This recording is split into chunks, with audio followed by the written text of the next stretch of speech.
Bugün sizinle ismin mənaca növləri haqqında danışacağıq. Morphological and semantic characteristic of nouns. İlk olaraq ingilis dilində isimlər mənasına görə iki kateqoriyaya bölünür. Common nouns və proper nouns. Ümumi isimlər, xüsusi isimlər. Ümumi isimlər nədir? Ümumi isimlər common nouns bütöv bir sinifə, bütöv bir kateqoriyaya aid olan əşyaların, insanların, yerlərin, heyvanların və s. ümumi adlarını bildirir.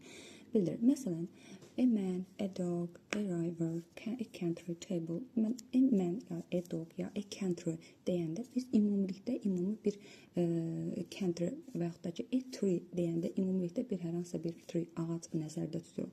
Burada hər hansısa xüsusi bir ad, xüsusi bir əşya yoxdur. Ümumi bütöv bir əşyaların ya da bütöv yerlərin, heyvanların ümumi adlarını göstərir, ifadə edir. Xüsusiyyətləri hansılardır?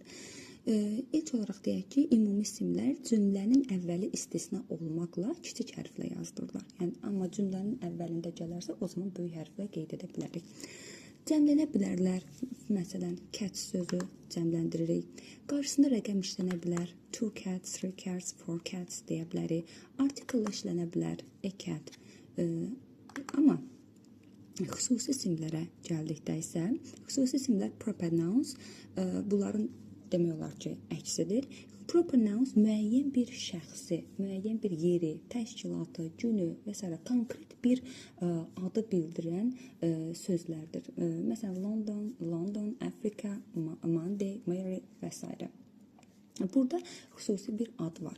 Biz xüsusi isimlər, proper nouns dedikdə, yəni konkret bir ad nəzərdə tutmalıyıq ya da yadımızda saxlamalıyıq. Bunun xüsusiyyətləri dediyim kimi ümumi isimlərin əksidir demək olar ki, həmişə böyük hərflə yazdırırlar, harda olmasından asılı olmayaraq. Qarşısında rəqəm işlənə bilmirlər. Məsələn, for example, I live in London. London deyirik. Yəni, 2 London, 1 London deyə bilmərik. Rəqəmlə işlənmirlər. Cəmlənə bilmirlər və article işlənə bilmirlər.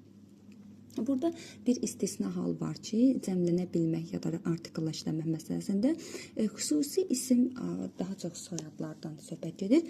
Xüsusi isimlərdə soyadlar bütöv bir ailəni bildirdikdə biz o halda onu cəmləndirə bilərik. Amma tək bir nəfəri bildirdikdə, onda biz onu cəmləndirə ya da article işlədə bilmərik. Ancaq bir soyad, xüsusi bir soyad, ümumi bir ailənin adını bildirərsə, o halda mütləq z article-la işlənməlidir və s cəmli şəkilçisi qəbul etməlidir. Ümumi əsas fərqlərə baxsaq, ümumi isimlər qeyd etdiyimiz kimi ümumi əşyaların adını bildirir, xüsusi isimlər isə konkret vahidlərdir. Ümumi isimlər kiçik hərflə yazılır, cümlənin